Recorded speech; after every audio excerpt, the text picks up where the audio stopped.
Olá, amigos do Nefropapers, aqui é Diego, certo? Um dos integrantes aí desse grupo maravilhoso que é o Nefropapers. E hoje eu vou fazer um podcast solo aqui, tá, pessoal, para discutir um artigo recente, bem interessante, que saiu na New England agora no dia 5 de junho de 2025. Então, artigo bem fresquinho, tá? E muito importante aí para quem maneja paciente com doença renal crônica e diabetes, tá? O estudo é o Confidence, certo? É um estudo que avaliou aí a finerenone com a empagliflozina na doença renal crônica no diabético tipo 2, certo? A questão é a seguinte, pô, Diego, mas vamos chover no molhado, se fala tanto disso, né? É indiscutível, a gente sabe que a EMPA, a DAPA, né, inibidor da SGLT2, finerenone,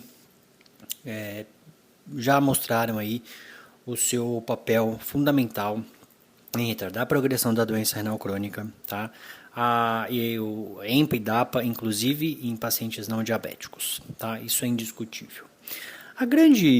Talvez uma grande lacuna que a gente tenha, né, seja em relação ao uso de ambos em associação, né?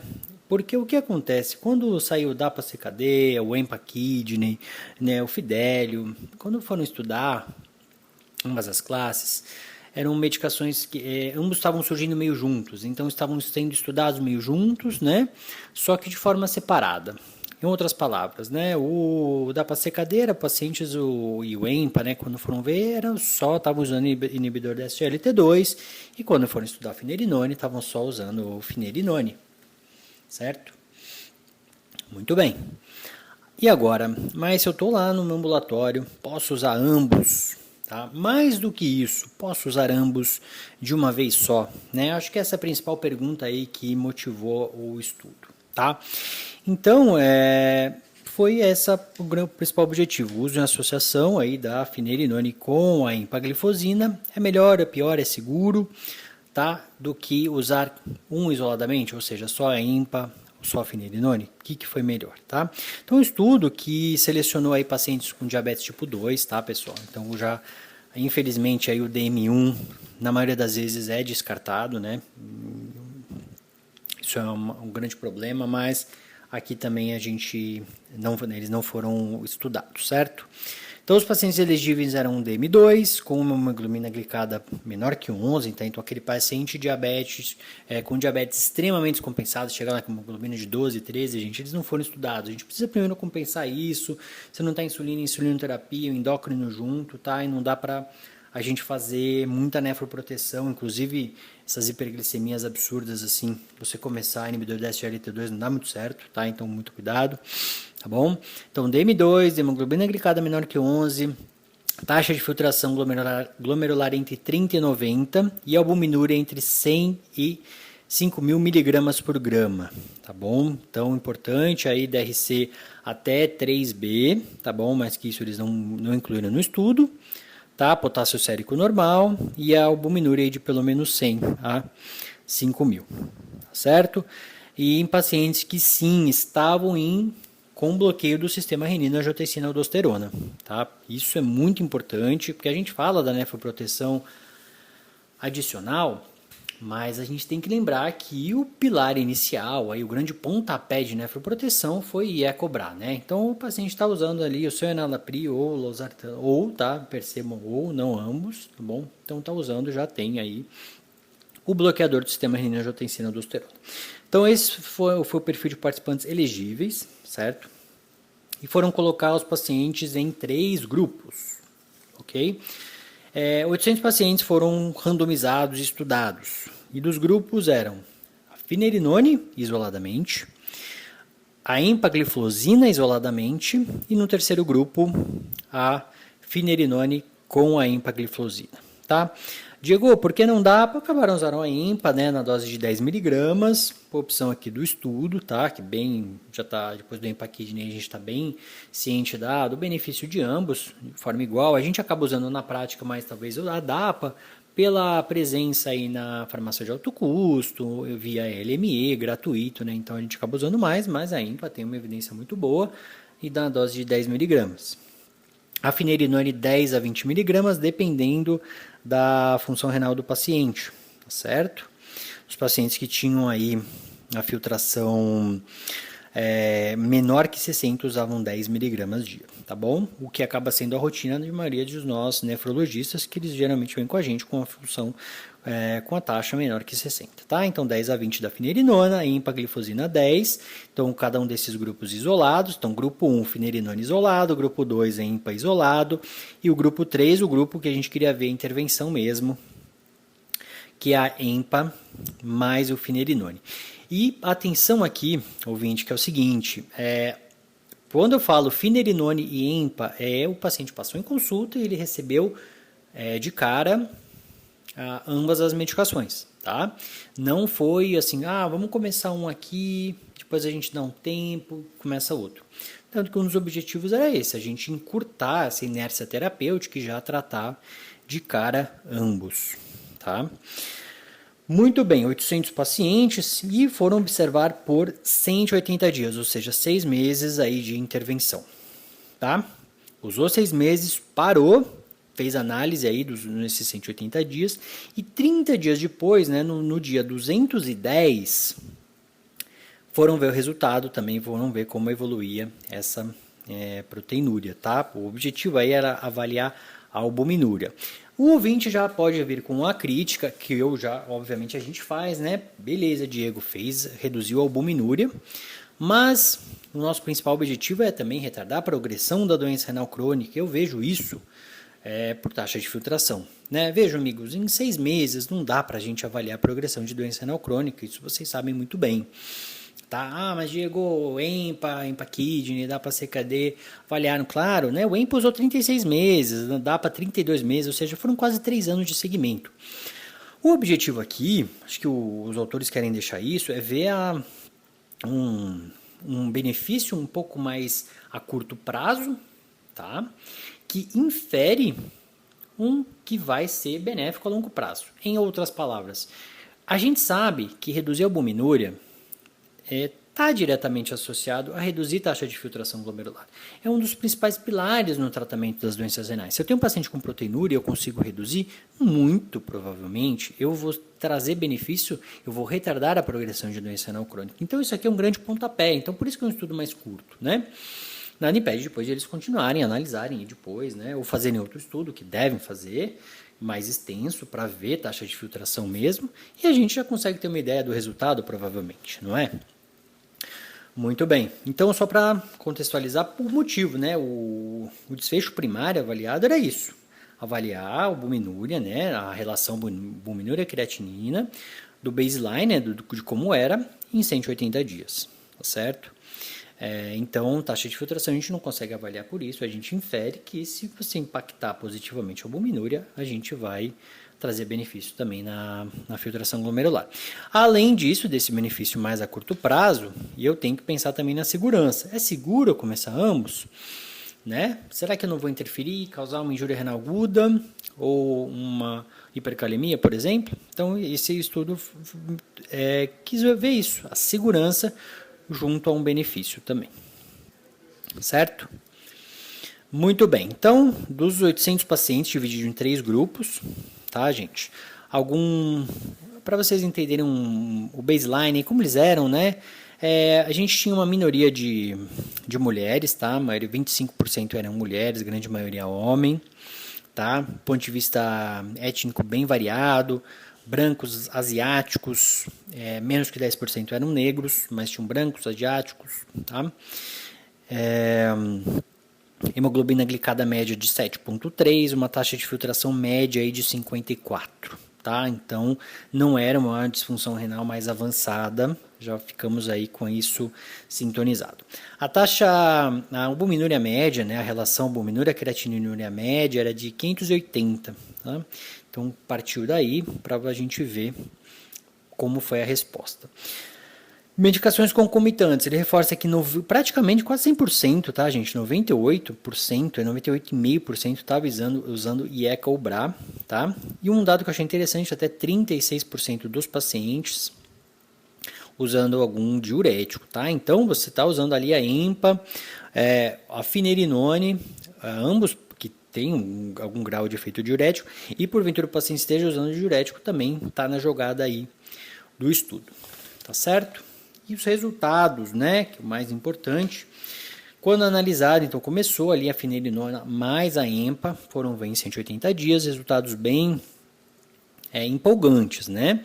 O grupo 3 aí, que usa em associação a EMPA com a finerenone, você teve aí mais 29% maior de redução do que a finerenone isoladamente, tá? E mais 32% a mais de redução do que a empagliflozina, tá, gente? Então, sim, temos um efeito de 100 em 180 dias de maior redução da albuminúria, tá? E o estudo com 180 dias suspenderam as medicações e foram ver 30 dias depois, tá? Logicamente, a gente volta a ter uma ascensão da albuminúria, mas de forma curiosa, tá bom? Os pacientes que usavam as duas medicações em associação, eles tinham voltavam para um patamar menor do que as outras de forma isolada, tá? Se você pega para ler o estudo na New England, ele coloca também uma tabela bem interessante, que é a redução, o quanto que reduziu, né, do baseline até os 180 dias. Será que foi uma redução acima de 30%, acima de 40%, né, ou acima de 50%, né? Reduziu mais que 50% de albuminúria.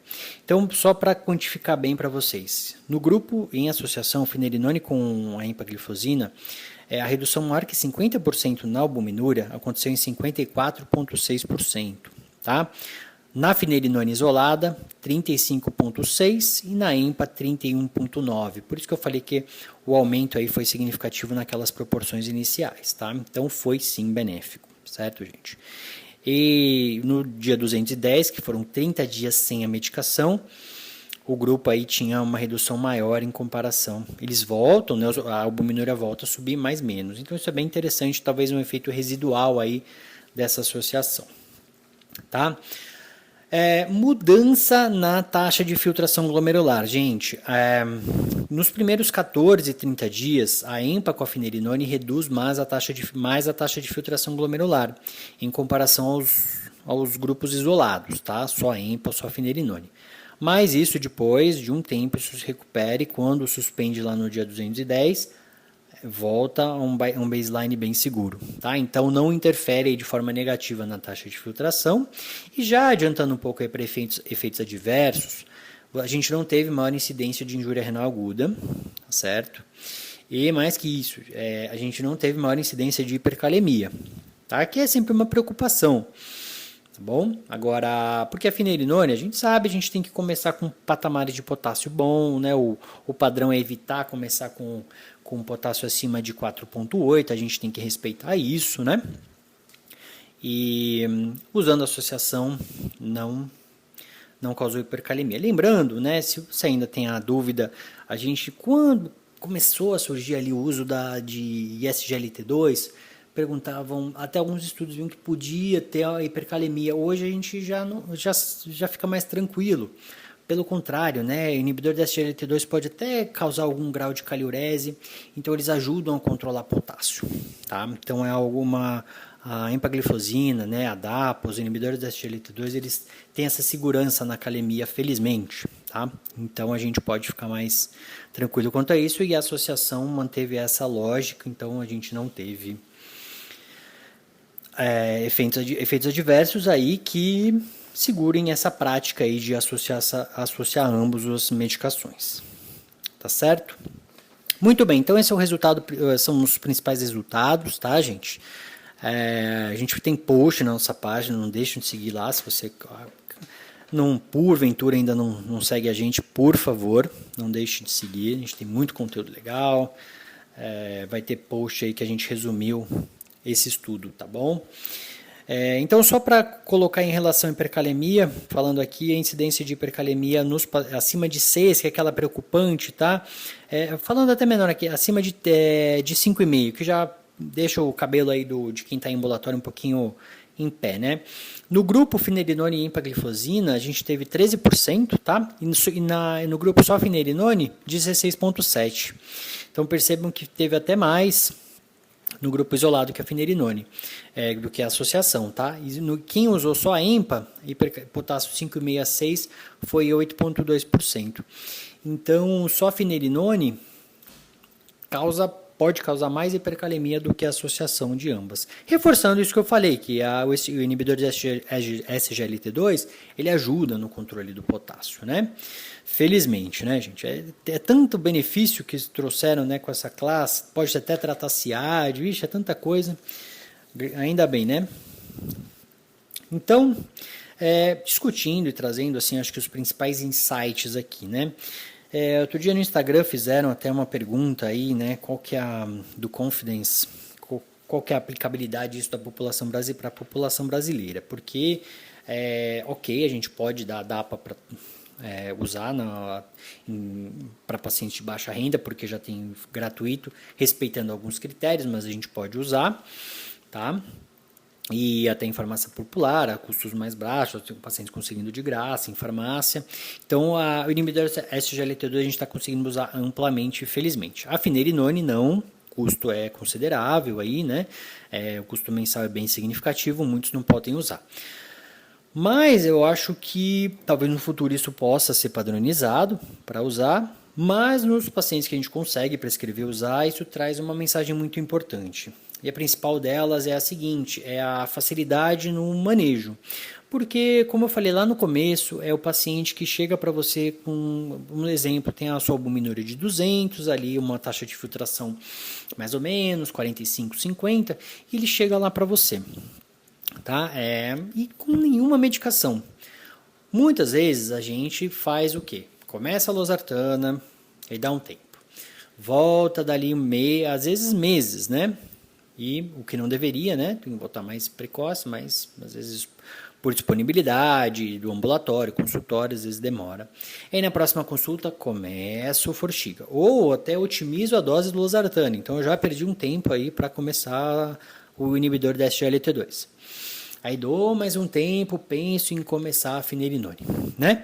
Então, eu acho que o grande insight aqui é isso. Talvez, claro, não dá para começar tudo de uma vez, mas eu tenho embasamento para começar já a EMPA com a finerenone. Por que não os dois juntos, já de uma vez? Reduzindo essa inércia terapêutica de demora, de que às vezes demora um ano para começar, de ter as duas medicações otimizadas, mais o IE-Cobra. Então, acho que isso é uma das informações mais importantes que o estudo traz, né? E pensando daqui para frente, muito possivelmente, o mesmo grupo que estudou isso, avaliar o impacto aí na taxa de filtração.